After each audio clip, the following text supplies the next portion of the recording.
તો જય માતાજી બધાને, સ્વાગત છે તમારું મારા નવા વ્લોગમાં। અને જો સવારમાં મસ્ત ચા બને છે અને આના વગર થોડું હાલે।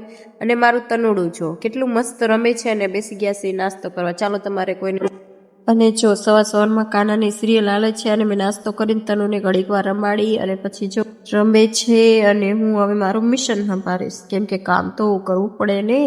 પછી મેં બધી વસ્તુની સાફ સફાઈ કરી, બોટલો ભરી, વાસણ ધોયા અને ગેસમાં પોતું લગાવ્યું અને બધી જગ્યાએ મેં મસ્ત પોતું લગાવી દીધું।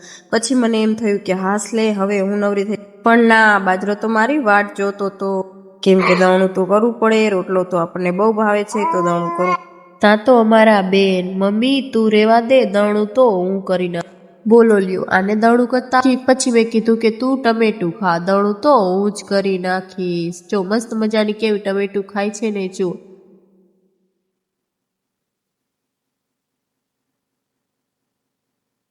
પછી જુઓ એને ટમેટું ખાઈ લીધું, હવે ભૂંગળું ખાય છે અને મારે કપડાં ધોવાના હતા, પણ મારા પેલા તો આ બોલો લ્યો, એને નાવાનો એટલો શોખ છે ને કે નાયા વગર તો બપોરે સુવે નહીં। પછી મસ્ત જોઈ બાજુમાં નાતી હતી ને મેં બધા જ કપડાં ધોયા। પછી તનુ સાથે ઘડીક વાર રમી, થોડીક મસ્તી કરી અને ઈ જો કેટલી ખુશ થઈ જાય છે ને, એને મસ્તી તો બહુ ગમે। અને પછી મસ્ત મજાની મેં પણ નાઈ લીધું અને વિચાર કર્યો કે સાંજે શું જમવાનું બનાવું। ત્યાં જો અમારા બેન મસ્ત સૂતા છે અને જો રમકડા તો ઉથલ પાથલ કરીને અડધા નીચે પડ્યા છે।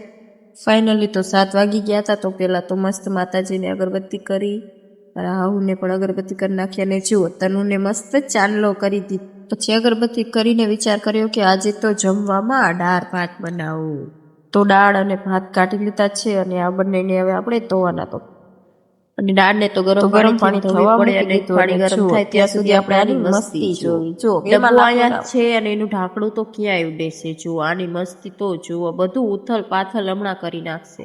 એ હવે ચોખાનું આંધણ મૂકી દીધું, એમાં મીઠું નાખી દીધું, ત્યારબાદ પછી મેં દાળ ધોઈ અને દાળમાં બધા મસાલા નાખવાના હતા। તો પછી તો પહેલા તો આનો વારો, કેમ કે ટમેટા મને બહુ ભાવે, તો ટમેટા પણ આપણે જો મસ્ત મોરી નાખ્યા છે દાળમાં નાખવા માટે, અને બીજા મસાલા પણ મોરવાના છે। અને જો બધું નાખીને મસ્ત મીઠું નાખી અને આપણે કુકર પેક કરી અને ગેસ ઉપર ચડાવી દીધું।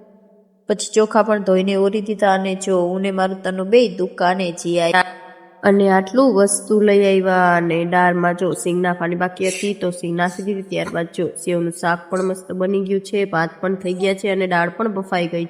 પછી ખાંડ નાખવાની હતી, લીંબુ નાખવાનું હતું અને મારા બેન જો અને દાળમાં લીંબુ નાખ્યું એટલી વારમાં તો રોઈને ધરાઈ ગઈ। અને મસ્ત જો ટોપરાનો સોલ પણ નાખી દીધો છે દાળમાં અને મસ્ત દાળને વઘાર કરી નાખ્યો છે। પછી આ બેનને સાના તો રાખવા પડે અને ત્યારબાદ એને સુરાઈ દીધી। અને આજનો આપણો વ્લોગ અહીંયા જ પૂરો થાય છે।